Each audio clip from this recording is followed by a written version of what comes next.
আমার নাম রুবেল শেখ। তো রুবেল শেখ, বয়স কত আপনার? আমার এখন 30 চলছে। 30 চলছে। জি। বলেন আপনার গল্প, যেখান থেকে আপনার বলতে ইচ্ছে করে। তার আগে আপনি একটু বলেন আপনার জন্ম জেলা কোথায়? আমার জন্ম জেলা হচ্ছে গোপালগঞ্জ, টুঙ্গিপাড়াতে। আচ্ছা। আর ছোটবেলা থেকে আসলে আমার খুব সুন্দর একটা পারিবারিক সম্পর্ক। আর বাবাও একা ছিল, দাদার ছেলে। আমিও আমার বাবার একা ছেলে ছিলাম। তো খুব সুন্দর যাচ্ছে। আপনার সকালবেলা ভোরবেলা উঠে স্কুলে যাচ্ছি বা মক্তবে যাচ্ছি। দাদা কি করতো, আপনার যে খেজুরের যে চাল দিয়ে গুড় দিয়ে একটা লাড়ু বানাইতো না, জি। পরে ওইটা আর কি আমি খাওয়াইতো বা দাদা কোলে করে নিয়ে বাজারে ঘুরতো। তো হঠাৎ করে আসলে এখান থেকে একটু আমার দাদা একদিন হঠাৎ অসুস্থ হয়ে পড়ে। তা আমরা হচ্ছে একটু এক কোথায় যেন যাচ্ছিলাম, এটা হচ্ছে 98 বা 97 হবে। আচ্ছা। তখন আমার বোন হচ্ছে 3 মাস বয়স। আমার বোনের মানে এই গল্পগুলো আপনার সব শোনা না, আমার প্র্যাকটিক্যালি নিজের দেখা। বয়স কত তখন আপনার? 7 কি 8 বছর। 7 থেকে 8 বছর নিজের চোখে দেখেছেন? জি। বাবা কি করতেন এই সময়টাতে আপনার? বাবা হচ্ছে ওই সময় দোকানদারি করতো, এখনো করে ওটা। আচ্ছা, ঠিক আছে। তারপর দাদা কি করলো, বড় একটা প্লেটে সকালবেলা আপনার দুধ আর হচ্ছে গুড় দিয়ে কলা দিয়ে ভাত মাখায় খাওয়াই দিল আমাকে। তো আমরা একটু কোথায় যেন যাচ্ছি, যাওয়ার পরে দেখি যে হঠাৎ করে আমার এক চাচা 4 ঘন্টা পরে আমাদেরকে নিতে আসছে। নিতে আসতে পরে আম্মু জিজ্ঞেস করলো যে কি হয়েছে, কয় না তোমরা এখনই আসো। পরে দাদা আমাদের খাওয়ায় ঘুমাইছিল, ওই ঘুমের থেকে আর উঠেনি, ওইখানেই মারা যায়। তো এখানে মারা যায়, মানে আপনার চোখের সামনেই ঘটনা ঘটে? হ্যাঁ হ্যাঁ। হঠাৎ করে সে 5 ওয়াক্ত নামাজ পড়তো, অনেক লম্বা ছিল, একটা তার কোনো অসুখ ছিল না, কিচ্ছু ছিল না। ঘুমাইছে, সকালবেলা আমাকে খাওয়া দাওয়া দিয়ে সেও কাজ ছিল না, ওই ঘুমের ভিতরে মারা গেছে। তারপর হচ্ছে দাদা যখন মারা গেলো, মাটি দিল। মাটি দেওয়ার পরে একটু একটু করে দেখি যে মা বাবার সাথে একটু ঝগড়া লাগে এটা নিয়ে। একটু জানে যে আমার বাবার নাকি কারোর সাথে সম্পর্ক না কি ছিল। থাকার পরে ওখান থেকে আমার মা রাগ হয়ে চলে আসে। চলে আসলে পরে আমার চাচা, আমার পলিটিক্যাল ফ্যামিলি, তো আমার চাচা ছিল তখনকার আর কি চেয়ারম্যান ছিল ওখানকার। আমার বাবার হচ্ছে চাচার ছেলে, আপন চাচা তো ভাই আর কি। তো উনি আসছে মিটানোর জন্য। আর তারপর পরে আমার মামারা ছিল, বলছে না যেহেতু সে এই কাজ করছে তাকে আর দেওয়া হবে না। জি। যদি সে সংশোধন হইতে পারে একবারে ক্লিয়ার হয়ে, তাহলে সে আসুক, সমস্যা নেই। আমার বাবার কথা বলছে। তো সে সংশোধন করতে পারে নাই, তা সেই মহিলাকে বিয়ে করে জেদের বসতে। ওকে। তো সেখান থেকে আর কি তখন তো একটু একটু বুঝি কে কি বলছে না বলছে। পরে ওখান থেকে চলে আবার হচ্ছে কি, আমার দাদা বাড়ি নানা বাড়ি হচ্ছে আপনার 5 মিনিট ডিস্টেন্স।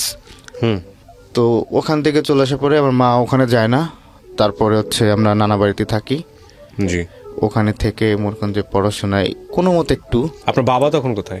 বাবা হচ্ছে আমাদের ওখানেই, কিন্তু আপনি নানা বাড়িতে কেন থাকছেন আপনারা? ওই যে মা যেতে দিচ্ছে না। সেটা ঠিক আছে, এবার নানা বাড়িতে যাওয়ার প্রয়োজন হলো কি? বাবা একটা বিয়ে করেছে কারণে? জি। ওকে। তো বিয়ে করার কারণে এটার ব্যাপারে জানতেন না, হুট করে একদিন এই ঘটনা ফ্ল্যাশ হয়েছে? হ্যাঁ হ্যাঁ। তো বাবা কি বলেছে, কেন বিয়ে করেছে? এটা তার কোনো আর কি ব্যাখ্যা নাই। তো আপনাদের ঘরে আপনার মায়ের ঘরে আপনারা কয় ভাই বোন ছিলেন? আমরা 2 ভাই বোন ছিলাম, এক বোন এক ভাই। ওকে। তারপর ওখান থেকে বাবা কৃষি কাজ করতো, ব্যবসা করতো?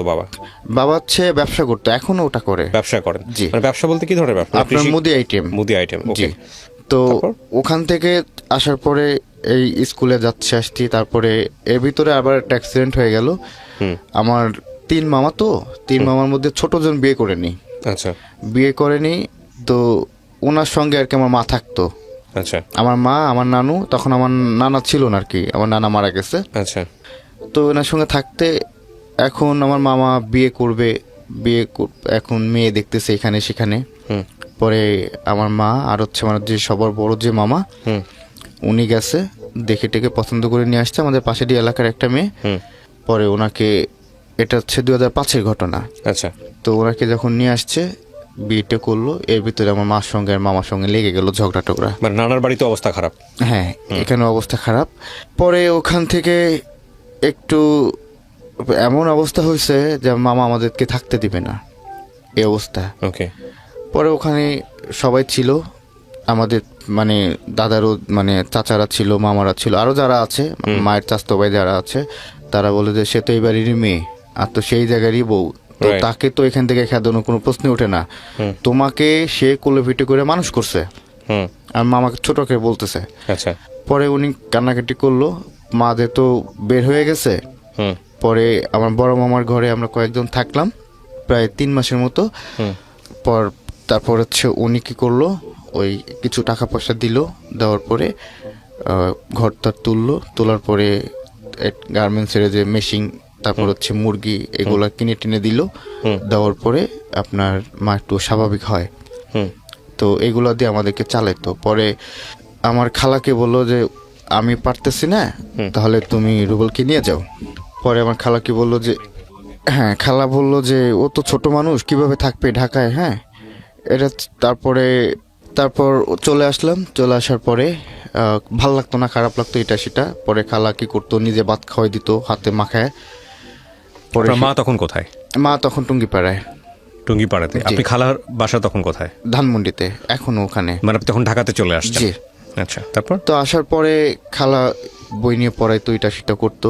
তারপরে ওখান থেকে একটু মানে যখন বোঝা শুরু করলাম, বিভিন্ন জায়গায় খালা পাঠাইতো, পরিচিত করতো, সবাইকে বলতো যে এটা আমার ছেলে, হুম, যে এ আমার পালক ছেলে, সবাইকে বলতো। তার পরিচিত পলিটিক্যাল যারা ছিল জি, সবাই চিনতো আর কি, এক নামে সবাই আমাকে। আচ্ছা, তো ওই পরিস্থিতিতে আসলে একটা পর্যায়ে আমি নিজের মানে মানুষ দেখে আমাকে শুধু দেখতে সালাম দেয়, হ্যাঁ, ওই এলাকায়। পরে সৎভাবে আমার খালা বলল যে তাহলে এক কাজ কর, দেখ কিছু তোর তো এখন মানুষজন পরিচিত হয়েছে, এলাকায় চিনে, এত বছরের এলাকায়। ফার্স্ট টাইমে হচ্ছে আমার খালা একটা গাড়ি কিনে। হুম। তো ওই গাড়িটা মেনটেন্যান্স করতাম আমি একদম ফার্স্টে, এটা হচ্ছে 11তে। তখন আপনি কিসে পড়তেন, কোন ক্লাসে পড়তেন? তখন আমি পড়াশোনা করি না। ছেড়ে দিয়েছেন? জি, কোন ক্লাস পর্যন্ত পড়ে ছেড়ে আমি দিয়েছেন? 8 পর্যন্ত। ওকে, তারপর? তারপর আমি খালা যখন মেনটেন্যান্স করতে দিল, দেওয়ার পরে আস্তে আস্তে করে একটু একটু করে সবার সঙ্গে পরিচিত হলো। এর ভিতরে মানে একটা লোকের মাধ্যমে মিডিয়াতে পরিচিত হলো। তো এফডিসিতে ওখানে আস্তে আস্তে করে একটা আমার ড্রাইভারের মাধ্যমে ড্রাইভারকে বলতাম যে তুমি যেখানে যাবা ডিউটিতে, ওইখানে আর যে গাড়িগুলো থাকবে, ওই গাড়িগুলোর ড্রাইভারের নাম্বারগুলো তুমি সংগ্রহ করবা। মানে কারণটা কি? কারণটা হচ্ছে ওই গাড়িগুলো আমি এনে যাতে ভাড়া দিতে পারি, ডাইরেক্টলি আর কি একটা কোম্পানি খুলতে পারি, রেন্টে কার। মানে রেন্টে কারের বিজনেস করবেন, এই প্ল্যানটা মাথায় হ্যাঁ। ছিল? আচ্ছা, তো আস্তে আস্তে করে একটু একটু করে গোছাচ্ছিলাম। তো এর ভিতরে একটা আমি 11 শেষের দিকে হঠাৎ একটা কাজ হয়। কাজটা হচ্ছে আমাদের পলিটিক্যাল কাজ আর কি। পরে ওই কাজটা হওয়ার পরে বিগ একটা অ্যামাউন্ট পাই। আমার খালা তো খুশি, যাক আমার জীবনের প্রথম একটা, তাও টাকা পাইলো, অনেক বড় একটা টাকা। কত টাকা আনুমানিক? এটা হচ্ছে 11 লাখ টাকা। আচ্ছা, তারপর আমি কি করলাম খুশিতে, এই টাকাটা কিসের ছিল? রেন্টে কারের বিজনেস করেছিল নাকি কোনো পলিটিক্যালি ব্যাপার? পলিটিক্যাল ব্যাপার ছিল। ওকে, জি। পরে আমার খালা তার জন্য কি করলাম, আমি যে গাউসিয়ার থেকে একটা শাড়ি কিনে দিলাম। সে তো পুরো কান্না করে দিছে আমার খালা, শাড়ি দেখে কান্না করে দেওয়ার পর যাই হোক তাকে সালাম করলাম। পরে বললো যে এখন ব্যবসা শিখছো, বুঝো, জানো, তাহলে তুমি এবার একটা গাড়ি কিনে দাও, মানে গাড়ি কিনে দিই, সেটা নিয়ে তুমি ব্যবসা করো নিজের মতো। কেমনি কি করবা না করবা এখন তোমার পথ তুমি দেখবা, আমার যতটুকু করে আমি তোমাকে করে দিলাম। ওকে। তো যাই হোক খালা একটা গাড়ি কিনে দিল। প্রথমে হচ্ছে নামানা শিবের একটা গাড়ি। ততদিনে আপনার মার কি অবস্থা? আপনার মা, আপনার ছোট বোন, আপনার এক ভাই এক বোন? জি। আপনার ছোট বোনকে নিয়ে আছে ওখানে হ্যাঁ। নানার বাড়িতেই? জি। তো বাবার সাথে যোগাযোগ নাই? না, আমার সঙ্গে নাই, আমার মার সঙ্গেও নাই, কিন্তু তার সঙ্গে দেখা হইলে আমি কথা বলি না। আচ্ছা, বাবা ওই ছোট ওয়াইফকে নিয়ে সংসার করতেছে? জি। আপনার কোনো খরচ খবরের যোগাযোগ রাখেন না? না, কখনই না। ওকে, তারপর? পরে আপনার গাড়ি কিনলাম, তাও হচ্ছে আমার মার নামে। হ্যাঁ, আমার তখন তো এনএডি কার্ড নেই, এখনো নেই, আমি এনএডি কার্ড রিসেন্টলি করতে দিছি। পরে মাকে এনে গাড়ি টাড়ি কিনলাম। কেনার পরে মা বাড়িতে গেল, যাওয়ার পরে আস্তে আস্তে করে একটু একটু করে শুরু করলাম। প্রায় 7-8 মাস পরে গাড়িটা বিক্রি করে নতুন আরেকটা নিলাম, নিউ শেভার আর কি, ওটা হোল মডেল ছিল। পরে নিউ শেভার একটা গাড়ি নিই। তো ওখান থেকে আসলে এমন একটা পর্যায়ে হয়ে গেছিল যে আমি প্রতিদিনই মানে শুটিং থেকে, হ্যাঁ, ওদের শুক্রবার বা শনিবার আর নর্মাল ডেতে প্রায় 30 থেকে 35 টাকাই লাগতো এক একটা ইউনিটের। 4টা 5টা এরকম, হ্যাঁ, এরকম 5-6টা ইউনিট আমি গাড়ি দিতাম। থেকে শুটিং ইউনিটে দিতেন? জি, এফডিসিতে? জি। এটা হচ্ছে তার ভিতরে এশিয়ান ছিল, এশিয়ান টিভি, ওদের একটা নাটক চলছিল আপনার টিয়া ময়না, ওই নাটকের সঙ্গে আমিও অ্যাড আছি। পরে যাই হোক ওখান থেকে শুরু করলাম ভাই, এমন একটা পর্যায়ে চলে আসছে যে প্রতিদিন আমি অন্য গাড়িগুলোকে দিয়ে যে আপনার 20,000 30,000 টাকা সর্বোচ্চ আমি মানে কমিশন শুধু ইনকাম করছি। মানে যেসব Commission গাড়িকে টা। আপনি ভাড়া দিতেন সেই সব গাড়ির কাছ থেকে 10% কমিশন পাইতেন। হ্যাঁ 10%। 10%। আচ্ছা। নিজেরটা তো বাদই, পরে দেখি যে ব্যাপক টাকা। আর এখানে ঘুম হইতো না, সারা রাত সারা দিন আপনার শুধু ফোনের উপর কথা বলতে হতো। আচ্ছা। গাড়ি কখন গেছে কিনা আপনার ক্লায়েন্টে কমপ্লেন করতো, ড্রাইভারে কমপ্লেন করতো, এত দূর কেন গেছে, এত দূর কেন আসছে, ভাড়া দিতে হবে।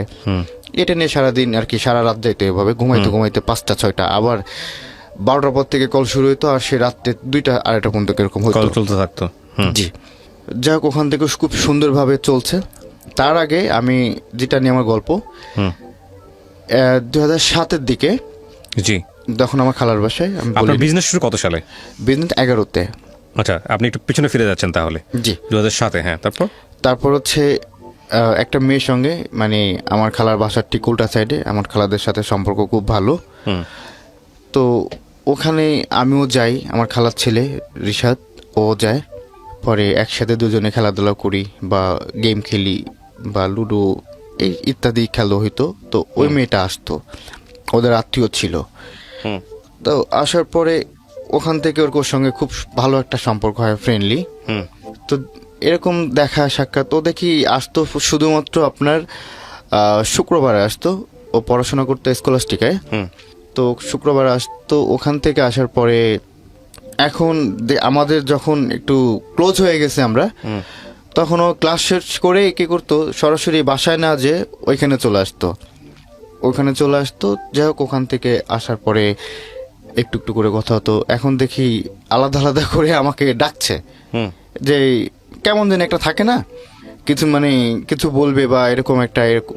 যাই হোক পরে বলতেছে যে চলো আমরা কোথাও লেকে যাই ঘুরতে। হ্যাঁ, পরে আমার খালার ছেলেকে বলো তান্দির চলো যাই, ওরা আবার একসঙ্গে পড়ে।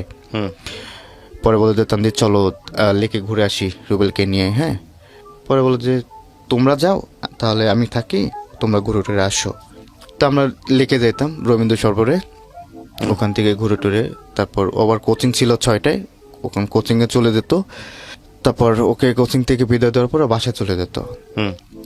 তারপর লাস্টের দিকে আপনার একটা কি করলো, একদিন হঠাৎ করে, আমি সংকেত দিয়ে বলছি, পরে আমাকে ডাক দিল সন্ধ্যা 7টার দিকে, কোচিং শেষ করে এসে 7টার দিকে। আমি তখন হচ্ছে ইবনে সিনার ওখানে দাঁড়ানো। পরে আমাকে ফোন দিল যে তুমি একটু এদিকে আসো। তো গেলাম, বলছে তোমার সঙ্গে আমার ইমার্জেন্সি কথা। কি কথা, এমন কি কথা? পরে বললো যে আচ্ছা তোমাকে মানে আমাকে তোমার কেমন লাগে? আমি হাসা দিলাম যে এটা কেমন, তুমি ফ্রেন্ড, স্বাভাবিক, মানে ভালো লাগতেই পারে। আর ভালো লাগা খারাপ লাগা কয় না, এ ভালো লাগে ওই ভালো লাগে না, তোমার কাছে কেমন লাগে সেটা বলো। আমি ভালো। যা এটা শুনে চলে গেল। ওর ড্রাইভার আবার এই জিনিসটা দেখছে, দেখার পরে যাই হোক ওর মাকে বলছে কিনা জানি না, পরে বলতেছে 3-4 দিন আসা অফ ছিল। আসা অফ থাকার পরে হঠাৎ করে দেখেছিলাম কি হয়েছে, কি সমস্যা, কয় না ড্রাইভার মানে আম্মুকে কি বলছে। পরে আম্মুকে বলছে আমার মানে ওরা হচ্ছে আমাদের স্কুলের ফ্রেন্ড। যাক ওখান থেকে কেটে কুটে গেল। এরপরে কেউ কিছু জানে না ছেনে না, তো দুজনের একটা সম্পর্ক হওয়ার পরে এখন আর ওই বাসায় আসে না, এখন জাস্ট ফোন দিবে। দেওয়ার পরে ওর সঙ্গে দেখা করতাম, বা ব্রকুলিতে এমন একটা পরিচিত হয়ে গেছিল ওই রেস্টুরেন্টে যে আমরা গেলে আমাদের আলাদা একটা জায়গা সেভ করে দিত। আর ওইখানে আপনার 35% আমাদের ডিসকাউন্ট ছিল। ওকে, এটা কার্ডই করে দিছে আলাদা। এখন রেস্টুরেন্টটা নাই, ধানমন্ডির ভিতরে সবচেয়ে পুরনো রেস্টুরেন্ট ব্রকুলার হচ্ছে ভূত।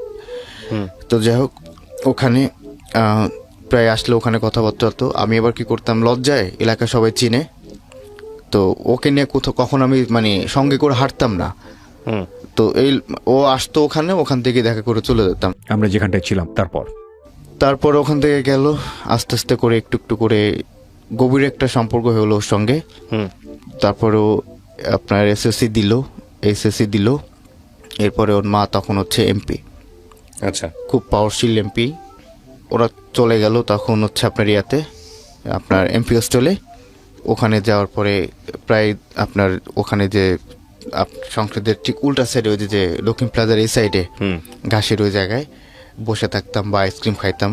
ওর খুব সুন্দর বাতাস ছিল তো, ও চুলগুলা সব ছেড়ে দিত। আবার বাসায় যাওয়ার সময় একদম চুলগুলা গুছায় গাছায় একেবারে হিজাব পরে চলে আসতো। তো এভাবে অনেক দিন ওখানে আর কি হলো। হওয়ার পরে হঠাৎ করে একদিন আমার ওর আব্বু, তখন হচ্ছে আমি দোলাইখাল গেছি একটা গাড়ির পার্টস কিনতে। এখন হঠাৎ করে আমার ফোন দিছে। এটা হচ্ছে আমাদের রিলেশনের প্রায় 5 বছর পরে। তার মানে তখন আপনি বিজনেস শুরু করেছেন? হ্যাঁ। ওকে। 5 বছর পরে আমাদের রিলেশনে। তো ফোন দিলে বলতে চাই তুমি কি করো, কে তুমি, কে কি, হ্যাঁ ডিটেলস আমার নিচ্ছে। নেওয়ার পরে আমার খালাকে বলার পরে খালা তো চেতে চেতে ফায়ার হয়ে যায়। সে খুব রাগী মানুষ, আবার খুব ভালো মানুষ। পরে মামাকে বললো, আমাকে কিচ্ছু বলে নেই, হ্যাঁ চিল্লাচিল্লি করলো। মামা আসছে, আসে বলতেছে এই দেখো এ করছে, এই ব্যাপার, এই ঘটনা। এর ভিতরে নাম বলছি না, আকিসের একটা এমডি, ওনার মেয়েও ওর সঙ্গে পড়তো। তো ও বলতেছে যে ও খুব ভালো করে জানতো। পরে ও আসে আবার সাক্ষী দিচ্ছে, হ্যাঁ যে ওর সঙ্গে এরকম একটা সম্পর্ক। হ্যাঁ পরে একটা বিশাল আকারে একটা হট্টগোল লেগে গেল, মানসম্মানের ব্যাপার। যাই হোক, পরে ওখানে আমার খালা মামা ওনারা বোঝানোর পরে বলে তো দেখো, আমি একটা জিনিস সবাইকে গেলাম, এত কিছুর পরেও আমার খালা মামা আমাকে কিচ্ছু বলে নেই বলতে এমনি ধমকাইছে, গালাগালি করছে বা এটা করছে, কিন্তু গায়ে হাত তুলে নেই। বা ঠান্ডা মাথায় ভোরবেলা মামা ঘুম থেকে উঠতো, পরে ভোরবেলা আমারে যে উঠায় মানে মামা নিজে চা বানাইতো, চা বানায় পরে খাইতাম দুজন একসাথে। পরে ঠান্ডা মাথায় সকালবেলা আমাকে বোঝায় বলতো যে এভাবে না, এভাবে করে না, মান সম্মান এটা একটা বিষয়। তো ওর খালা এখন পলিটিক্সে ঢুকছে, তারপরে ওরা হচ্ছে অন্য দল, মানে একটা দলের ছেলে হয়ে আরেকটা দলের ছেলে, মানে এর সঙ্গে। তারপরে এটা জানাজানি হলে তো খুব খারাপ হবে। পরে বলছে যে তাহলে এটা তুমি এখান থেকে একদম সরে, আমি তোকে রুবেল সত্যি কথা বলছি, একদম সরে তো ভালো হবে। মামা বলল অনেক, আসলে মানে একটা জিনিস তো হঠাৎ করে ভোলা যায় না। এখন কি করব, এখন মামার কথাও ফেলতে পারতেছি না, ওইটাও ফেলতে পারছি না। তো যাই হোক, আমি আমার মতো করে গোপনে, সবাই জানে যে আমার সাথে ওর সাথে কোনো সম্পর্ক নাই। আর ওর ফোন সিজ করার পরে আমি ওকে একটা ফোন দিই। ওর সেই কলেজে যে ও তখন নওসাদে পড়ে, নওসাদে যে আমি গেটের কাছে দাঁড়ায় থাকি, যাই ওর কাছে একটা ফোন, আপনার হাত ফোন যেটাকে বলে, বা তখন ফার্স্ট টাইম আসছে, ওইটা দিই। দেওয়ার পরে ওইভাবে আস্তে আস্তে কথা হতো। পরে আপনার লাস্টের দিকে আমার মামা ওনারা একদিন সকালবেলা ফোন দিচ্ছে, ভোরবেলা। ও পড়াশোনা কতদূর পর্যন্ত করেছিল? আমার গার্লফ্রেন্ড ও হচ্ছে মাস্টার্স কমপ্লিট করেছে। আপনার এডুকেশন কোয়ালিফিকেশন সম্পর্কে সে জানতো? এভরিথিং, সবকিছু জানতো। যেন আপনাকে সে একদম সবকিছু। আমি ওর কাছে কোনো কিছু লুকাইনি। ও দেখতেছে, জানতেছে সবকিছু। মানে ওর একটা কথা হচ্ছে কি, তুমি তো মানুষ, আচ্ছা তুমি তো অন্য কিছু না। এই যে আপনারা যে পার্টি বাইরে বসতেন বা গিফট টিপ দিতেন, এগুলোর এক্সপেন্স কে দিত? ওই দিত না আপনি দিতেন? না, আমিই দিতাম অনেক সময়। আর ফার্স্ট টাইমে ও দিত। আচ্ছা, ওকে। যখন আমি বিজনেস করা শুরু করলাম, আয় করা শুরু করলাম, খুব স্বাভাবিকভাবে তখন আপনি, ঠিক আছে, ওকে। তো এগুলো সব আমি খরচ করতাম। এর ভিতরে সিলেট গেলাম, তারপর হচ্ছে কক্সবাজার গেলাম, এটা একদিনে সম্ভব। তারপর হচ্ছে আপনার ওখান থেকে যেখানে যাইতো সেখানে আমি নিয়ে যেতাম। এর ভিতরে সাফারি পার্কে একবার গেলাম, ওখানে একটা অ্যাক্সিডেন্ট হয়েছিল, যাই হোক সেখান থেকে কাটায় নিয়ে আসছি। যাই হোক পরে আসার পরে হঠাৎ করে একদিন সকালবেলা ভোরবেলা আমি ঘুম, তা আমার ফোন হচ্ছে আমি ড্রয়িং রুমে রেখে গেছি। ড্রয়িং রুমে রেখে যাওয়ার পরে এখন ফোন বাজতেছে, আমি তো ঘুম। তো এটা হচ্ছে 16-র দিকে, সরি 15-র দিকে, 15-র শেষের দিকে। তারপর মামা ওই ফোনটা রিসিভ করছে, এতবার দেখে রিসিভ করলে মামা মানে কোনো কথা বলে নেই, চুপ করেছিল। যাই হোক মামা আমাকে আর কিছু বলেনি। পরে সকাল আমি যখন ঘুম থেকে উঠি, ওঠার পরে ওকে ব্যাক করি, তো বলো যে ফোন ধরে সকালবেলা কথা বলো নাই কেন? আমি তো ফোন ধরেই নেই। আর মামা কি করছে, সে যে রিসিভ করছে ওই রিসিভ কলটা সে ডিলিট করে দিছে। পরে বললাম তুমি তো ফোনই দাও নাই, এমনি মিস কল আসছে সেটা দেখছি, কিন্তু রিসিভ তো কোনো কল নেই। বলে কি আমি ফোন দিছি, তুমি কথা বলো নাই, মিথ্যা বলো না রুবেল। আমি বললাম যে আচ্ছা ঠিক আছে দেখতেছি। এরপরে আর কয়েকদিন এভাবে হচ্ছে, মামা কিছু বলে না। পরে সকালবেলা আরেকদিন উঠাইছে আমাকে, উঠায় বললো তুই এখনো নিষেধ মানে ওর সঙ্গে কথা বলিস। আমি তখন আর কিচ্ছু, তার কাছে তো মিথ্যা কথা বলতে পারি না। যাই হোক আমি চুপ করে রয়েছি। চুপ করে থাকার পরে বলতেছে তুই এখনো শুদ্ধা, আমাকে বলতেছে বারবার। তো যাই হোক মানে বলতেছে আমি এক কান্দে নিচ্ছি, আর এক কান্দে আর কি বের করে দিচ্ছি। ওখান থেকে মানে কথাবার্তা বললাম। পরে এর ভিতরে ওর ফ্যামিলিও খুব মানে মারাত্মক আকারে একটা ডিস্টার্ব মানে ঝামেলা করে ফেলে। ওর ফ্যামিলি, ওর আব্বু ডাইরেক্ট মামার কাছে আসছে। ওর আব্বু পলিটিক্যাল। মামার কাছে আসলে পরে বলতে দেখেন এই বিষয় এরকম একটা মান সম্মানের ব্যাপার, তো কি করলে কি হবে। পরে বলছে দেখেন আপনার মেয়েকে আগে শুধরান, যদি সে ঠিক থাকে হ্যাঁ তাহলে আমাদের এখান থেকে ও যাবে না। আর ও ফোন দেয় না, আমি নিজে প্র্যাকটিক্যালি প্রমাণ। মানে আমার মামা ওই ঘটনাটা বলতেছে যে আপনার মেয়ে ভোরবেলা ফোন দেয়। যাই হোক ওইটা নিয়ে ওরা বকলো চকলো, ফোন টোন ভেঙে টেটে আস্তে আস্তে ফেলে দিল ওর ফোন। বাসায় নিয়ে সে অপমান হয়ে গেল। পরে ও কি করলো, মানে এখন তো দেখা করার কোনো স্কুবই নাই যে কীভাবে ওর সঙ্গে দেখা করব। ওকে খুব মারধর করে ওই সময়, এত বড় মেয়ে। তারপরে বাবা কি করলো, ওকে বাইরে পাঠিয়ে দিবে সব ব্যবস্থা করলো। করার পর এই জিনিসগুলা ও আবার জানতো না। পরে যাই হোক এখন তো দেখা করবে আমার সঙ্গে, কিভাবে দেখা করবে। পরে ওই একটা মেয়ের মাধ্যমে, তো যে আর কি বলছিল যে ও সাক্ষী দিয়েছিল, হ্যাঁ জি, উনি বলছে যে তাহলে ওর কথা বলে পরে দেখা করতে আসছে। ওর বাসা আবার ধানমন্ডি 11 নম্বর, হ্যাঁ তাকু মসজিদের ওখানে।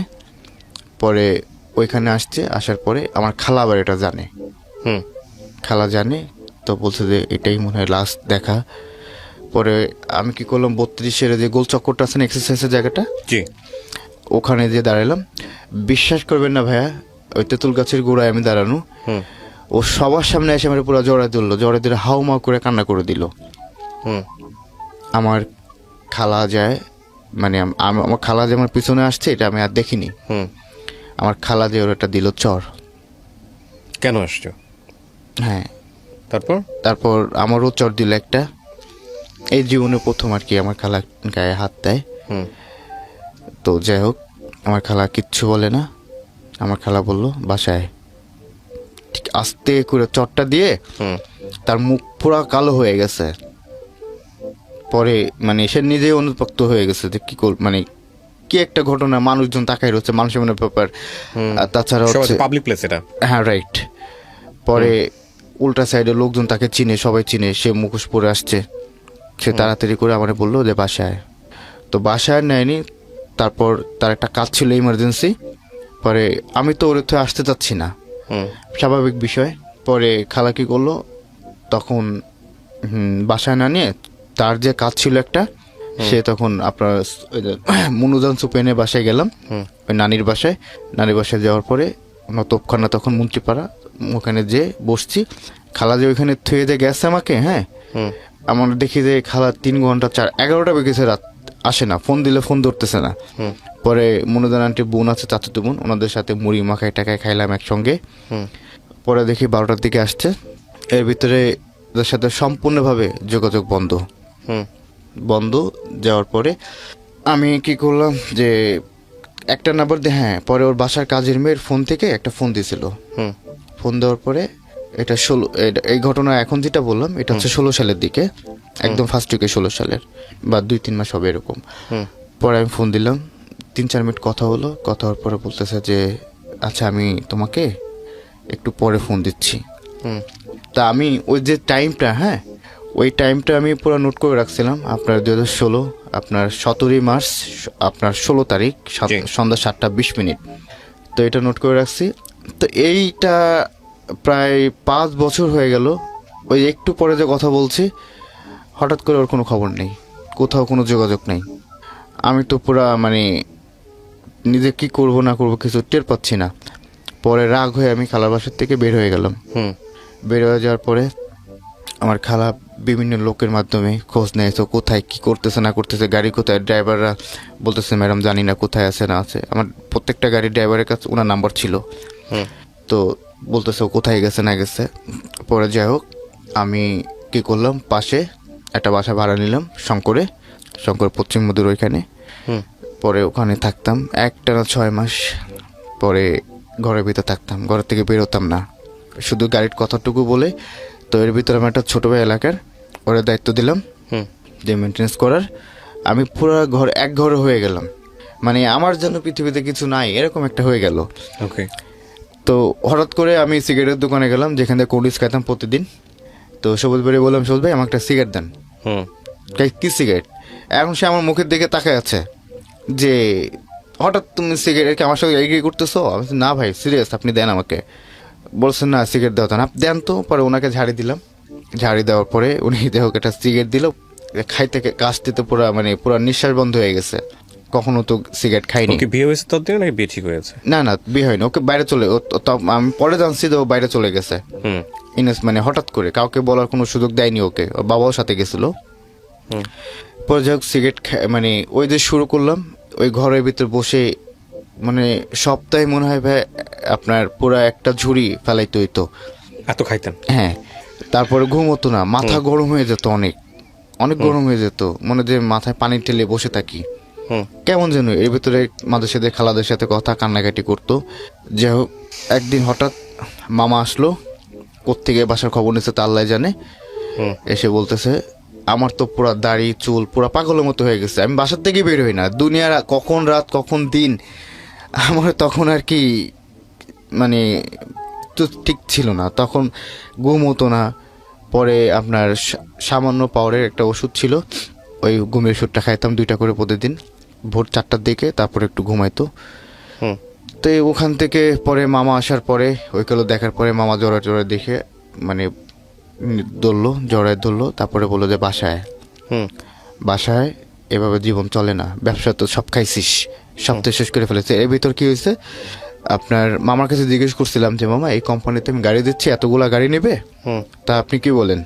তা বলতেছে ওদের সাথে পারবি না, ওদের সাথে তুই যদি কোনো কিছু হয়, কারণ না পড়বো আমরা, না পড়বো তুই, আর মানুষেও না ব্যাপার, তো ওইখানে গাড়ি দিস না। তা আমার হচ্ছে কি এত টাকা, আপনার প্রত্যেকটা গাড়িতে হচ্ছে আপনার 72,000 টাকা করে, 6,000 টাকা কমিশন পার গাড়ির থেকে, 11টা গাড়ি যাবে। তো আরও কয়েকটা কোম্পানি ছিল, তখন আমার নিজস্ব কোম্পানি হয়ে গেছে। তো যাওয়ার পরে 3টা কোম্পানি ছিল, 3টা কোম্পানি আমারটা নিয়ে, একটা চলতো টঙ্গীতে আর একটা ধানমুড়িতে, আমি ছিলাম ধানমুড়িতে, গাড়িগুলো চলতো। তো হঠাৎ ওই কোম্পানির বিলগুলো 22 তারিখে জমা দিতে হতো, 30 তারিখের মধ্যে বিল ক্লিয়ার হয়ে যেত। হয়ে যাওয়ার পরে আস্তে আস্তে করে প্রায় মাস 6 যাওয়ার পরে আমাদের 3 বছরের চুক্তি থাকে, 72,000 টাকা পার গাড়ি। তো শুক্র শনি বন্ধ, আর 5টা পরে গাড়ি ফ্রি থাকে, সকাল 8টা থেকে 5টা পর্যন্ত। এর ভিতরে আবার অফিসের লোকজন নামাই দিয়ে আসতে হয় জায়গায় জায়গায়। তো ওখান থেকে আপনার বিল আস্তে আস্তে করে একটা একটা করে আপনার বাঁধতে মনে করেন যে প্রায় আমার 7-8টা বিল বেঁধে গেছে। এভাবে আরও কোম্পানির আরও 3-4, আমার থেকেও ওদের গাড়িগুলো বেশি ছিল, ডাবল ছিল, কারণ ডাইরেক্ট ফ্যাক্টরি থেকে আপনার ইসের থেকেও চলতো। এখন কোম্পানি বলতেছে আমাদের বিল দিছে, হ্যাঁ, কিন্তু আমাদের কাছে ডকুমেন্টস অনুযায়ী আমাদের যে বিলটা, কোম্পানির যে ট্রান্সপোর্ট অফিসারের যে একটা সিগনেচার, হ্যাঁ, ওই সিগনেচার আমার একটা নাই। আচ্ছা, নাই। এটা নিয়ে পরে অনেক দৌড়াদৌড়ি করলাম, অনেক ডিফারেন্স করলাম। এখন হঠাৎ করে ওই লোক উধাও, কোম্পানিও খুঁজে পায় না তাকে। এমন একটা কোম্পানি, নাম উল্লেখ করা যাবে না, তো সেটা খুঁজে পায় না। এখন তো 3টা কোম্পানি, ইউনাইটেড, তারপরে হচ্ছে নিশাত মোটরস, আর একটা হচ্ছে সিটি এন্টারপ্রাইজ আমারটা। এই 3টা কোম্পানি এখন পুরা হতাশ। আমি নতুন ব্যবসায়ী, আর মামা মানা করছে। যাই হোক ওইখান থেকে এখন তো আমার সব কিছু বেচতে হবে, এছাড়া কোনো উপায় নেই। এখন অন্য যে গাড়িগুলো সেগুলো তো আমার দিতে হবে। তার আগে কি করলাম, একটা জায়গা ছিল কেরানীগঞ্জে, একটা জায়গা পছন্দ হলো, জায়গাটা কিনলাম। কেনার পরে তারপর হচ্ছে ঘটনাটা, তারপর সবাইকে যে ঋণ টিন যারা পাইতো বিল, সবাইকে তার আগের থেকে একটু একটু করে দিছি। হুম পরে দেওয়ার পরে আপনার নিজের গাড়িটাও পরে লাস্টে বিক্রি করলাম। হুম। মামা তখন মানে পুরো আমার দিকে ক্ষেপ্ত যে কি করলাম, আমি তার কথা শুনলাম না। হুম। যাই হোক, পরে মামা বললো যে যা করছো করছো, এখন কি করবা বলো, সব তো শেষ করছো, যেরম উঠছিল সেরম পড়ে গেলা। হুম। যাই হোক, পরে জায়গাটা আর বিক্রি করলাম না, গাড়িটাই বিক্রি করে দিলাম। দেওয়ার পরে সবাইকে ঋণ টিন শোধ করে দিলাম। এর ভিতরে আমাদের কারণ বাজারে একটা ডাক হয়, কারণ বাজার পার্কিংয়ের। হুম। তো সেইটা মেনটেন্স করি আমি। পরে ওখান থেকে ভালো একটা অ্যামাউন্ট পাই প্রতিদিন। আর সিটি কর্পোরেশন থেকে ডাক না ওইটা। হুম। পরে ওইটা মেনটেন্স করতে থাকি। থাকার পরে আপনার হঠাৎ করে আমি বাড়িতে যাই। আর সাধারণত আমি সামাজিক কোনো অনুষ্ঠানে আমি যাইতাম না, কেমন দিন একঘরে হয়ে গেছিলাম। মানে রোগা টাইপের, মানে যে থাকে না, মানে যে কী জন্য বলো ওইটাকে, যাই হোক আপনার এক ঘরের মতো হয়ে যাওয়ার ততদিনে কি আপনার ফার্স্ট যিনি গার্লফ্রেন্ড ছিলেন ওনার কি বিয়ে হয়ে গেছে? না, না বিয়ে হয়নি। দেশের বাইরে তখন জি, যোগাযোগ অফ একদম টোটালি 5 বছর টানা। পরে আপনার বাড়িতে গেলাম। বাড়িতে যাওয়ার পরে এটা হচ্ছে ঈদের 3 দিন পরে। সাধারণ বাড়িতে আমি কখনো যাই না। আর গেলেও মনে করেন যে মাকে দেখে মাসখানিকের মধ্যে মাকে দেখে চলে আসতাম। পরে আপনার ওইখানে যাওয়ার পরে আমার মামির হচ্ছে ওনার ভাইয়ের বাড়ি একটা অনুষ্ঠানের মধ্যে তো গেছি। যাওয়ার পরে আমার বলতেছে তোমার ফ্রেন্ড দিয়ে, আমার এলাকার যারা ফ্রেন্ড ছিল ছোটোবেলার, ওদের সাথে বাইক নিয়ে গেলাম। প্রায় 10-12 জন হবে। এখন ওরা সবাই আর কি অ্যাডভোকেট কয়েকজন। তো ওদের কাছে যাওয়ার পরে ওদেরকে নিয়ে গেলাম বিয়েতে। পরে আমার মামিকে বললাম, মানে আমার মামা তখন বললো জানি আমার ওয়াইফ। পরে আমার মামা তখন পরিচয় করে দিল ওকে। দেওয়ার পরে ওর সঙ্গে কথা কোনো বললাম। একজনের সঙ্গে পরিচয় হলো আপনার? হ্যাঁ, একটা কোনো মেয়ের সঙ্গে। জি। আচ্ছা। তো মেয়েটাকে হঠাৎ আমার পছন্দ হয়ে যায়। আর একটা জেদ কাজ করছে ওর উপরে। যার পরে যাই হোক একটা মানে অভিমান ভোলার জন্য বা রাগ ভাঙার জন্য যাই হোক আমি ওকে বললাম যে মামা তো বললাম নাম্বারটা দিস তো আমাকে। দেওয়ার পরে মামা তো বললো আচ্ছা ঠিক আছে, দেখতেছে ভাই, আমি চেষ্টা করতেছি। পরে যাই হোক ওর নাম্বারটা, আমার নাম্বারটা কি করলাম, তার আগে হচ্ছে ওই মেয়েটার আমি একসঙ্গে ওকে বললাম যে চলো আমরা একসঙ্গে খাওয়া দাওয়া করি। এক টেবিলেই বসছি। বসার পরে ওই মেয়েটাও বসছে। তো আমি আর জানতাম না আসলে মেয়েটার বিয়ে। হ্যাঁ, মেয়েটার হচ্ছে 4 দিন পরে বিয়ে। ওকে। তো ওখানে যাওয়ার পরে আমি ওকে আমার কি করলাম, আমার প্লেটের একটা মাংস ওকে টেবিলের নিচ দিয়ে ওকে দিলাম, মানে দুষ্টুমি করলাম। পরে ও খাইলো আর আমার দিকে মানে তাকায় একটু হাসলো। পরে ও যখন উঠে যাবে এর ভিতরে ওই মেয়েটার মা তখন আমাদের ঘাড়ের উপর এসে দাঁড়াইলো। দাঁড়ানোর পরে মানে এখন তো আর কিছু বলতে পারছি না। পরে খাওয়ার স্লো করে দিলাম। স্লো করে দেওয়ার পরে আপনার মেয়েটা কি করলো, মানে ওর মা সরে গেল। সরে দেওয়ার পর আমি কি করলাম, তাড়াতাড়ি একটা নাম্বার লিখে ওর ব্যাগে ঢুকাই দিলাম। আমি তো নাম্বার পাইনি। তো ওকে বললাম আমি যেন ফোন রাত্রে ভিতরে পাই একটা, হ্যাঁ আপনার কাছে রিকোয়েস্ট। তো কী করলো, রাত্রে 9:30টার দিকে আমাকে একটা ফোন আসলো নম্বরে। ওই নম্বরে ফোন আসছে, ফোন ধরলাম। ধরার পর বলতেছে যে আপনি কি এই ব্যাপার রুবেল? আপনি কি? হ্যাঁ। পরে আমি ওকে বললাম যে দেখেন, একদম ডাইরেক্টলি বলছি যে দেখেন প্রেম টেম কিছু বুঝি না, পছন্দ হয়েছে, ভাল লাগছে, যদি ভাল লাগে তাহলে আসতে পারেন। একদম ডাইরেক্ট আমি ওকে প্রপোজ করছি। মানে পরে বলতে দেখেন চাইলেও সম্ভব না, কারণ এমন একটা পর্যায়ে আপনার সঙ্গে আমার দেখা হয়েছে বা কথা হয়েছে, তো এখন যদি মন থেকে চাইও তাও হবে না। আমি বললাম কেন? বলছে আমার 4 দিন পরে বিয়ে। তো ছেলেটা বিয়ে ওখানে, এখন তো আমার এইখানে একটা মানে খাইলাম পুরো ধরনের একটা কষ্ট। তো আমি কি করলাম, রাস্তার আমাদের বাড়িটা হচ্ছে বঙ্গবন্ধু মাজারের গেটে। তো গেট থেকে মোর আপ ডাউন করছে রাত্রে শুধু। এখন পুলিশ আমার জিজ্ঞেস করছে কি ভাই আপনি এত প্রেশার? আমি না একটা ব্যাপারে এমনি টেনশন হচ্ছে। পরে মেয়ে দেখি সকালবেলা ফোন দিছে ভাই। ফোন দেওয়ার পরে বলতেছে যে আপনি কি আমাকে মানে সুখে শান্তিতে রাখতে পারবেন, আবার মারবেন টারবেন নাকি? মেয়েটাকে চিনতেন আপনি? মেয়েটা আমাদের আত্মীয়। এটা কি আপনি আপনি এই কাজটা করছেন নাকি না চিনেই আপনি? না চিনে দিয়েছেন। জি। তারপর পরে বলতেছে যে আপনি তো মানে ব্যবসা করেন, এইটা করেন। হ্যাঁ করি। বাট এখন নাই কিছু। এখন আছে চাকরির মতো ধরো একজনের কামলা, হ্যাঁ, এখন ওইখানে 21,000 টাকা স্যালারি, আর এমনি যেটা পাই তো পাই সেটা আলাদা কথা।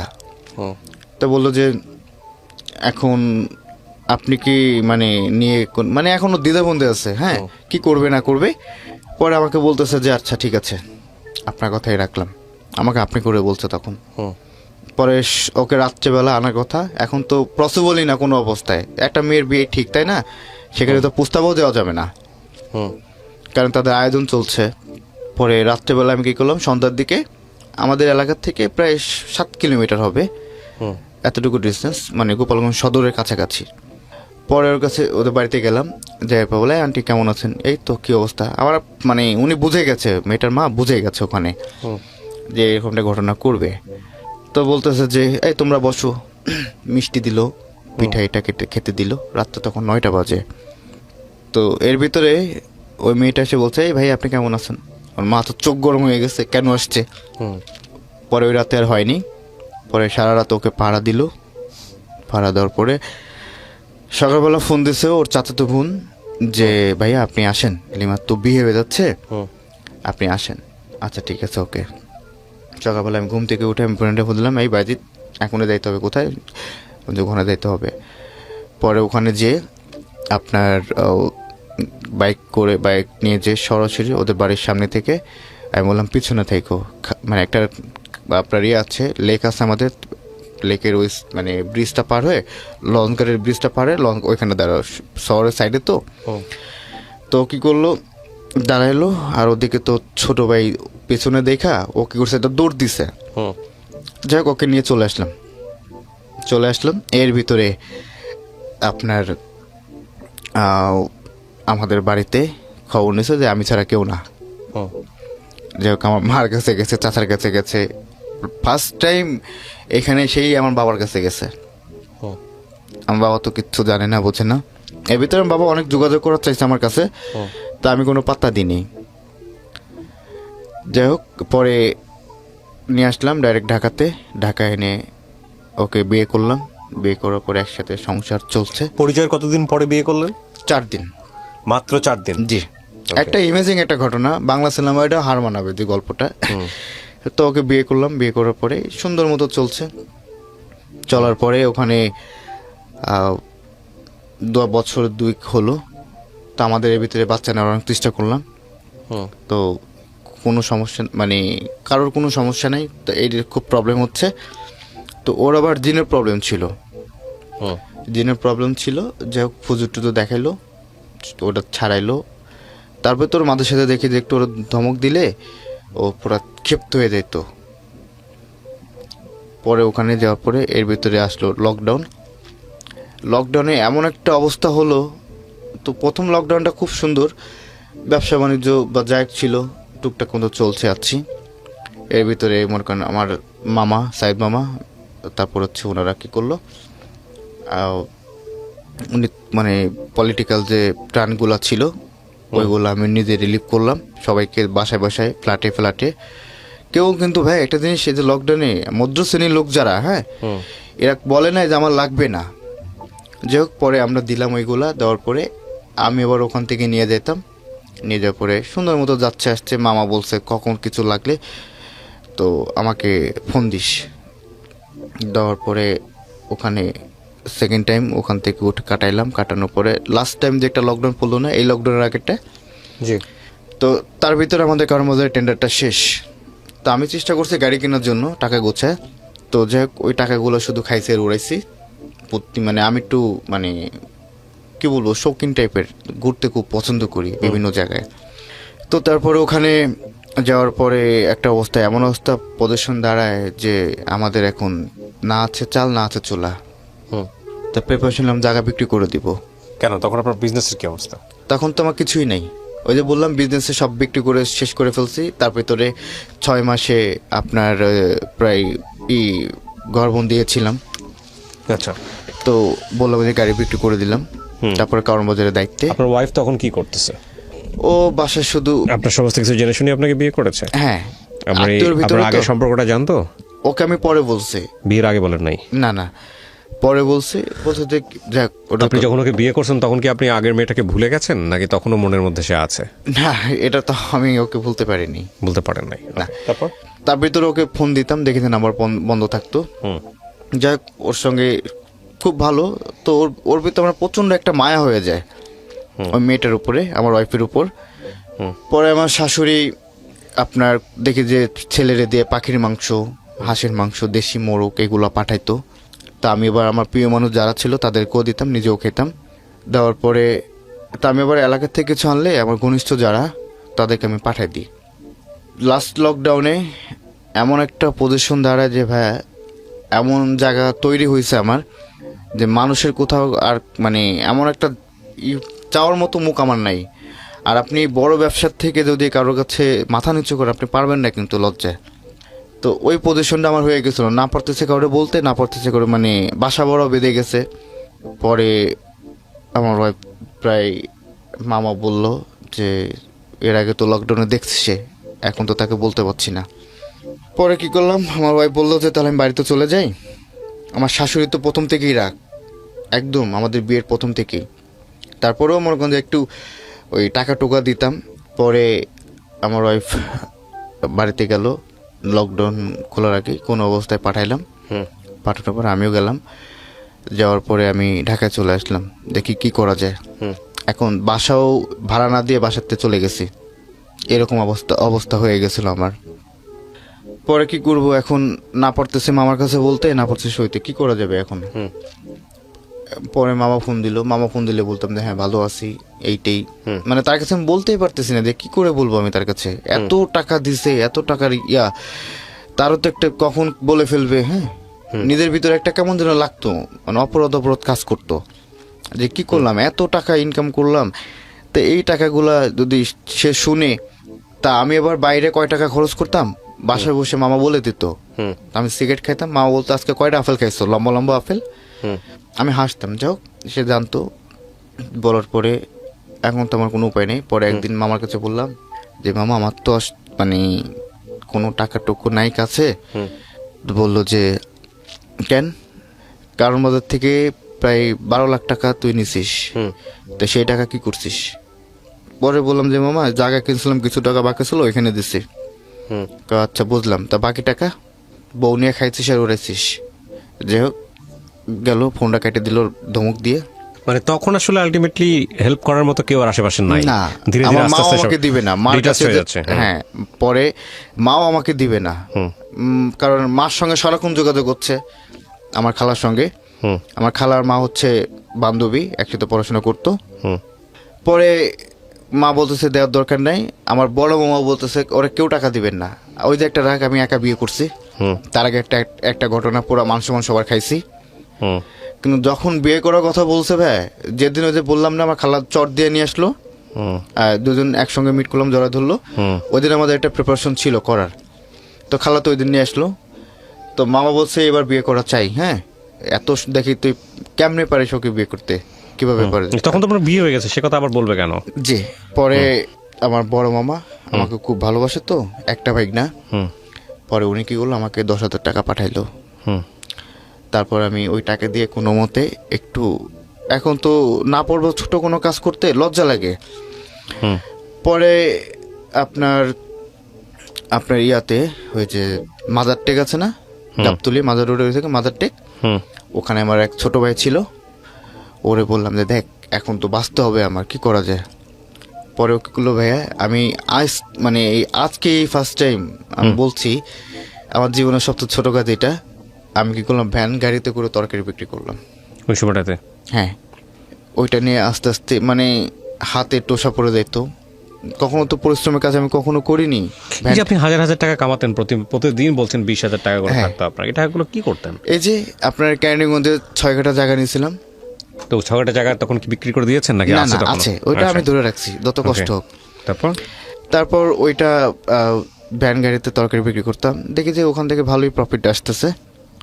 তো আসার পর আস্তে আস্তে করে টাকাগুলো জমাইতাম। তো ইনভেস্ট সর্বোচ্চ 4,000 টাকা, 6,000 টাকা তো আছে এখনো। তো এইটা আবার মামা ওনারা খালি ফোন দিয়ে জিজ্ঞেস করে কি করতেছিস, কোথায়। হ্যাঁ, তো উনি কি করছে, যে আমি ওই যে মামার কাছে এখন মিথ্যা কথা বলা শুরু করছি। হুম পরে কি করছে যে আমি কি করি, হ্যাঁ, বা আমি কোথায় থাকতেছি, তো উনি কি করছে সত্যি সত্যি ভাই আমার ফোন ট্র্যাক এনে দিছে। হ্যাঁ, ফোন ট্র্যাক এনে দিছে, দেওয়ার পরে আমি কোথায় যাচ্ছি, কার সঙ্গে কথা বলছি, সারাদিনে তো কল পাই না। কল, যাই হোক, আমার ওয়াইফকে ঢাকায় নিয়ে আসলাম। এখন সে তো শিক্ষিত মেয়ে, হ্যাঁ, এখন আমি দেখতেছি তরকারি ভ্যান গাড়িতে বিক্রি করতেছি, তার এটা খুব ধরনের লেগে গেছে। হুম আমার মাকে বলছে, তোমরা যদি কাজ ছোট দেখো, হুম তুমি দেখছো যে আমার লাইফস্টাইল কিরকম ছিল আর এখনো লাইফস্টাইল কিরকম, আমি কিরকম চলছি, সব কিছু তুমি জানো। তাহলে এখন আমার একটা বিপদ, এখন তো আর আমি চুরি করতে পারবো না, না পারবো ডাকাতি করতে, না পারবো চুরি করতে, কাজ করে খাচ্ছি, চুরিতে করে খাচ্ছি না। যাই হোক ভাই, সে এটা নিয়ে একটু একটু করে লাগলো। লাগার পরে আপনার কোনো কারণ নাই এর ভিতরে, আমার শাশুড়ি তো এমনি খুঁচাইতো ওকে, মানে সংসারের ভিতরে হুটটুন লাগাইতো। হুম তারপর আমি কি করলাম, ও বললো তুমি বাড়িতে যাবো, আচ্ছা যাও। হুম বাড়িতে গেল, যাওয়ার পরে দেখি যে কথা হয়তো টুকটাক। পরে দেখে একজন ফোন দিয়ে কান্নাকাটি করতেছে যে মা তো এগুলো করতে চাচ্ছে, তা কি। আমি বললাম যে সেটা তোমার ব্যক্তিগত ব্যাপার, সেটা আমি কিছু বলবো না, এটা রিসেন্টলি ঘটনা 18-র দিকে। ওকে। পরে আমার হঠাৎ করে একদিন দেখি ডিভোর্স লেটার পাঠিয়ে দিছে। বিয়ের কয়দিন পরের ঘটনা এটা? এটা হচ্ছে বিয়ের 3.5 বছর। 3.5 বছর পরে।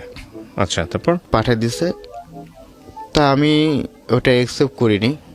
ওটা পাঠিয়ে দেওয়ার পরে এখন অ্যাকসেপ্ট না করলেও তো 3 মাস পরে এটা থাকবে না, কোনো সম্পর্ক বিচ্ছিন্ন হয়ে যাবে, মেয়ের পক্ষ থেকে হয়ে যাবে। যাই হোক, ওটা গেল, বাড়িতে গেলাম ভাইয়া। যাওয়ার পরে আমি ওদের বাড়িতে গেলাম, কথাবার্তা দেখি যে আমাকে ব্যাপক ধরনের অপমান। আচ্ছা। আমি চিন্তা করতে পারিনি যে পুলিশ আমাকে দেখলে সালাম দেয়, মানুষ ওর এলাকার লোকজন দেখলে আমাকে সালাম দেয় বা আমাকে সম্মান করে। সালাম তো বড় কথা না, মানুষের ব্যবহার হচ্ছে পরিচয়, সবাই খুব রেসপেক্ট করে। তো ওর বাড়ির চাচি বা আর যারা ছিল, ও আমি দেখলাম ও শুয়ে আছে, আমার ওয়াইফ। হ্যাঁ, আমি যে গেছি ওখানে কোনো রেসপন্সই নাই ওর, যে আমি ওখানে, ওর হাজবেন্ড এখানে, এত বছর সংসার করলাম একসঙ্গে, এতদিন আমি নিজের তোকে খাওয়াই দিতাম এক সময়, ওকেও খুব, মানে ওর প্রতি আমার খুব একটা মায়া হয়ে গেছিল, মানে 2 মায়া জড়াই গেছিলাম এমন একটা। যাই হোক, ব্যাপক ধরনের ভাই। আমার শ্বশুর আরেকদিকে ছিল, আমার শাশুড়ি, আমার শালা যে আর কি এই পাখি মেরে আমাকে খাওয়াইতো, সেই শালা বলতে তুই মুই করে আবিজুবি, ভ্যানালা তরকারিওয়ালা, হ্যাঁ, এইসব করে মানে ব্যাপক ধরনের একটাই করে। রাগ হয়ে ভাইয়া কি করলাম, আমি সহ্য করতে পারলাম না। পরে আমি কি করলাম, পরে 3 পাতা ওষুধ খাইলাম। সুইসাইড করবেন? হ্যাঁ, খায় ভাইয়া পুরা ঘুমাইছি আমি, কেউ কিছু বলি না। আমার একটা ফ্রেন্ড ছিল রানা, আর একটা বান্ধবী ছিল, ওরে বললাম যে আমি যদি মরি, হ্যাঁ, আমার মরাতে কারোর কোনো দায়িত্বই নেই, আর যদি কোনো কিছু তোদের কাছে, তোদের সাথে সারা জীবন, আর আমার মামা খালারে বলিস, তাদের সাথে বেয়াদবি করে থাকলে মাফ করে দিতে বলিস। খাইলাম ভাইয়া। খাওয়ার পরে আমি ইয়াতে চলে গেছি, মানে খাইছি হচ্ছে বাড়িতে বসে না, আমাদের এলাকায় একটা পার্ক আছে গোপালগঞ্জে, আপনার ইকো পার্ক, ওইখানে খুব সুন্দর এক একটা পরিবেশ করা, ওইখানে আমার পরিচিত জায়গা। আমি বিভিন্ন সময় গেলে ওখানেই ঘুরে আসি, আমি নিজের লোক ওখানে। পরে ওইখানে বসে খাইলাম। খাওয়ার পরে এর ভিতরে আমার দাদা ছিল একটা, প্রকাশ দা, উনিও আমার সঙ্গে ছিল, কিন্তু উনি সঙ্গে থেকে আমার টের পায় না, বুঝে নাই। পরে দেখতেছে আমার মুখ থেকে নালা বের হচ্ছে, উনার বললো আর কি। পরে উনি এটা বুঝে উনি সাথে সাথে কি করলো, আমার গায়ে প্রচুর পরিমাণ আঘাত দিতে থাকলো, যাতে আমি সেন্সলেস না হই বা ব্লাডে কাজ করে, এরকম ভাবে আমার পায়ের তারায় পিটাইতে থাকলো, এটা করতে থাকলো। পরে আপনার তেঁতুল গোলায় আমাকে নাকি খাওয়াইছে, তারপরে আরো যত ধরনের টক ছিল। পরে যে আরেকটা স্যালাইন নাকি কি বলে, ওই স্যালাইনটা দিছে। দেওয়ার পরে আমার বাড়ির সবাইকে খবর দিছে, তারা চলে আসছে পুরো গাড়ি টাড়ি নিয়ে, একেবারে মনে করে যে এত মানুষ আমি দেখিনি। তো চিন্তা করলাম যে তাহলে মানুষ আমাকে এত ভালোবাসে এখনো, তাহলে এত বড় বিপদে আমার কেউ আসলো না। যাই হোক, পরে আমি ওখান থেকে আসার পরে আমি নাকি হাতে স্যালাইন দিতে, স্যালাইন ট্যালাইন সব খুলে ফেলছি, আমি কিচ্ছু বলতে পারি না, আমি নাকি এগুলো করছি। তারপরে সেন্স ফিরছে 3 দিন পরে। কিন্তু আমি যে একটা মানুষ, হ্যাঁ, আমার কাছে আমি নাকি পাগলের মতো উল্টা পাল্টা অনেক কিছু বলছি। তো বলার পরে সবাই মানে ভাবতেছে কি রে পাগল হয়ে গেল নাকি, মানে আমি যে সেন্স ফিরছে আমি নিজে বলতে পারি না। তো ওই দিনে কোনো ঘটনা আমার মনে নেই, জাস্ট একটা ঘটনাই মনে আছে যে আমার মা আমাকে খাবার খাওয়াই দিচ্ছে রাত্রেবেলা। তো ওই টাইমটাতে মানে একটু রাত্রেবেলা কথাটা পরে আমি নাকি সবার সামনে সিগারেটও খাইছি ভাই। সবাই তো পুরা মানে হতভঙ্গ। খাওয়ার পরে এখন ওইখান থেকে একটু সুস্থ হইলাম, স্বাভাবিক হইলাম। একটানা নাকি আমি 4-5 দিন খালি ঘুমাচ্ছি, শুধু ঘুমাচ্ছি ওখানে। যাই হোক স্বাভাবিক হইলাম, হওয়ার পরে আমি ঢাকা চলে আসলাম। ঢাকা চলে আসতে একা ছাড়ে নাই, 3 মামাও ছিল। একদম ডাইরেক্ট সাইদুমার কথা যে ওকে তোরা সঙ্গে করে নিয়ে আয়। তো চলে আসলাম, চলে এসে আস্তে আস্তে করে সেই সাবেক জায়গায় মামা ঠিকঠাক করে দিল।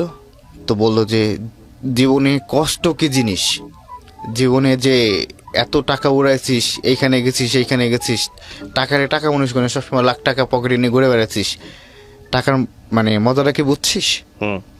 তো মামা আমাকে ধরে ধরে পুরা মানে কান্না করে দিল সবার সামনে। আমার 3 মামাও ছিল, উনি কিন্তু আমার আপন মামা না। কান্না করে দিল, আমিও কান্না করলাম। কান্না করার পরে বললো যে যা শুরু কর, আবার আগের মতো ব্যবসা শুরু কর, কিন্তু এবার আমি যা বলবো সেই অনুযায়ী চলতে হবে, আমার বাইরে যেতে পারবে না তুমি। যাই হোক ওনার কথা মতো এখন পর্যন্ত। ডিভোর্স হয়েছে আপনার কত সালে? ডিভোর্স হচ্ছে আপনার এই যে 19 সাল প্রথম দিকে।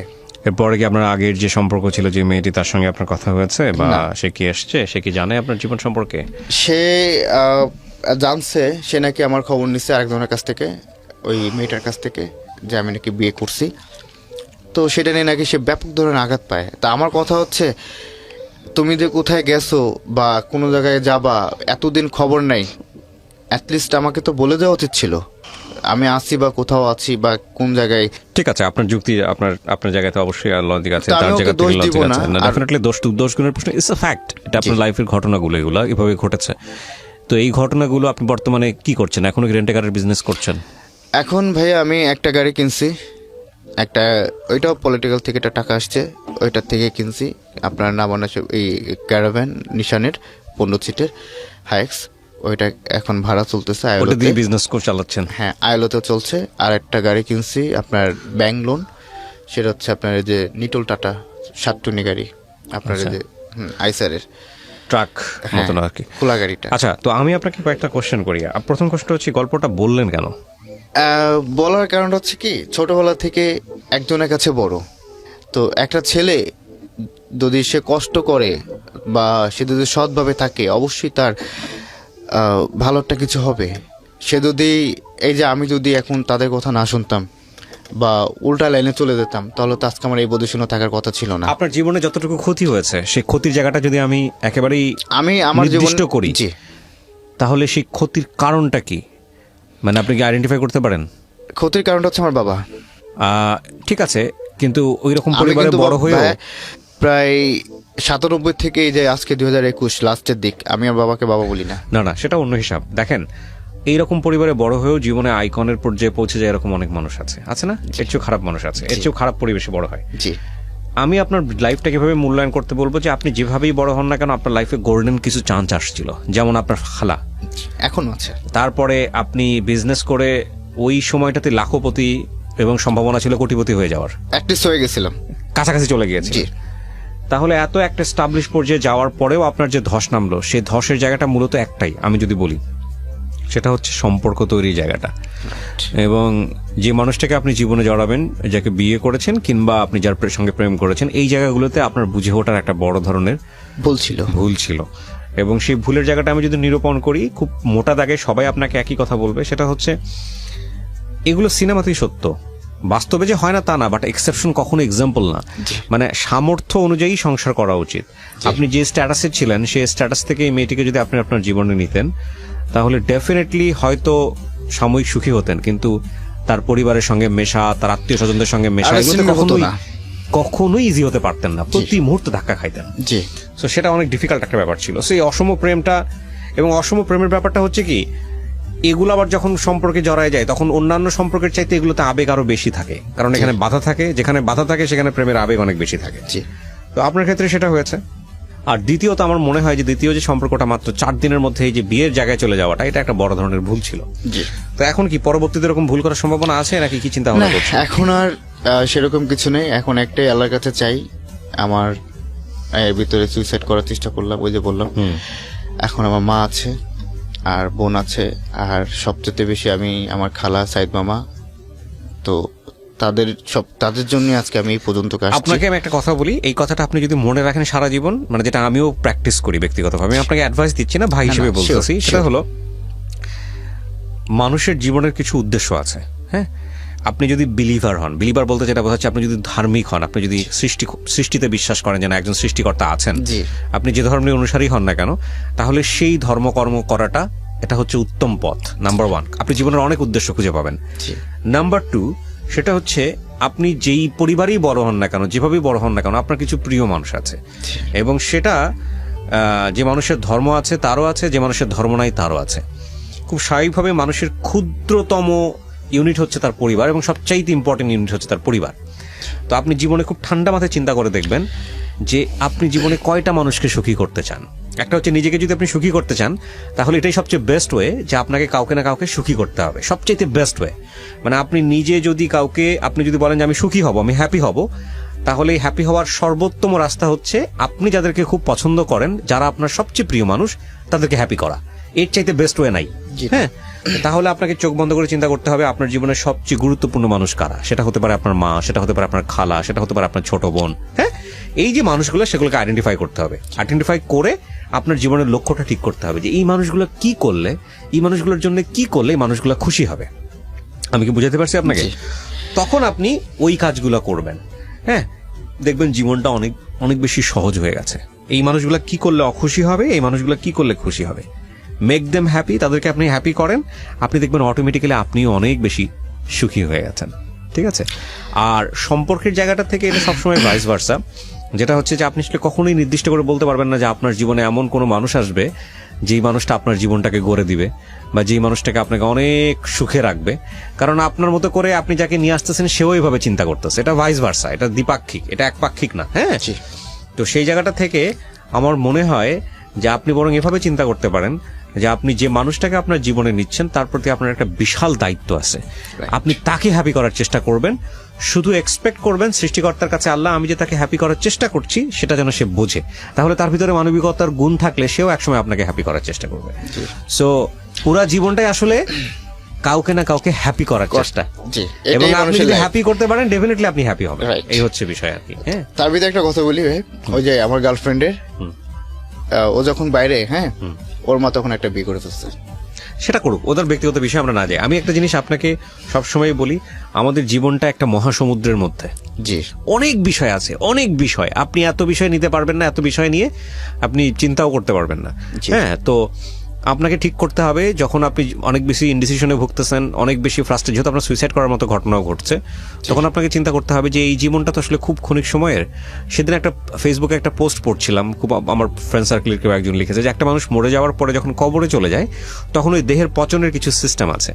একদিনে কোনটা কোনটা পচে যায়, দ্বিতীয় দিনে কোনটা পচে, তৃতীয় দিনে কোন পোকা খেয়ে ফেলে, চতুর্থ দিনে কি হয়, পঞ্চম দিনে কি হয়। তো হাড্ডিতে যেতে যেতে মানুষের 6 মাস 1 বছরের মধ্যে হাড্ডি ঠাড্ডি সব মিশে যায় মাটির সঙ্গে, একদম। তাহলে এই মানুষের এত গর্বের কি আছে? তো আমরা খুব লিমিটেড, এবং এটা সবার জন্য সত্য, যে বিলিভার তার জন্য সত্য, যে আল্লাহ মানে না তার জন্য সত্য, যে সৃষ্টিকর্তা মানে না তার জন্য সত্য, সবার জন্য সত্য। মরতে হবে, প্রাণ মানে আপনাকে যেতেই হবে, যেহেতু আল্লাহর সৃষ্টি। হ্যাঁ, তো তাহলে আপনি দেখেন এই খুব স্বল্প সময়ের জন্য আপনি আসছেন, তাই না?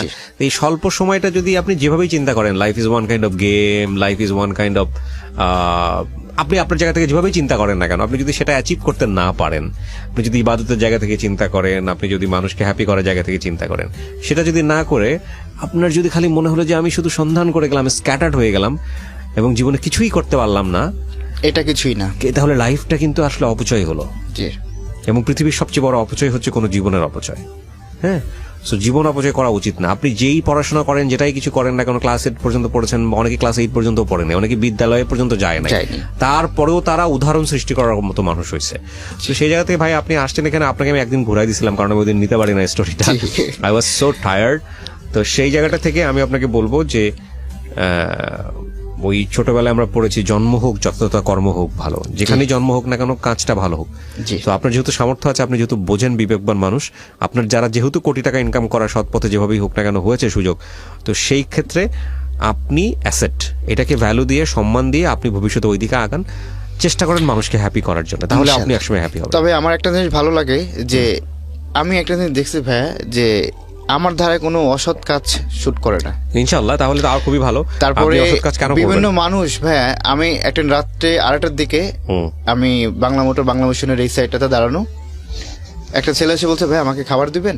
এতগুলা লোক, তার ভিতরে আমাকে কিন্তু বলছে, আমি বললাম এটা যে ভালো বিষয়। টাকা চাইছে। হ্যাঁ, আমি টাকা দিলাম, কি খাবা? ভাত খাবো, আমার সঙ্গে আসো, খাওয়াই দিলাম। তার ভিতরে আমাদের এলাকার যত গরিব মানুষ, মানে অসুস্থ, দেখাইতে পারে না, বড় বড় ডাক্তার, হ্যাঁ, আমি একজনকে সেলুট জানাই, সে একজন বড় ডাক্তার, কারণ আব্দুল্লাহ আঙ্কেল। পরে আব্দুল্লাহ আঙ্কেলের কাছে যাইতাম যে আঙ্কেল এই রোগীগুলো এই অবস্থা, কোনো ব্যাপার না, নিয়ে আসো নিয়ে আসো। আমি ডাইরেক্ট ওনার চেম্বারে নিয়ে যেতাম পিজিতে।